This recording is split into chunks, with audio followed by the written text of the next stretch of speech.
はい、というわけで CPU クーラーを取り付けまして、後ろのボルトもこのように締めました。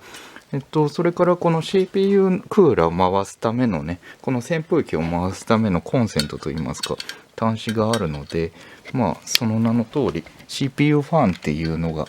だいたいどこのマザーボードにもこういう風に書いてあるんで、ここにはめ込みます。これでね、ここをグッとはめ込んであげれば、あと CPU が起動した時に回ってくれますので、これで OK です。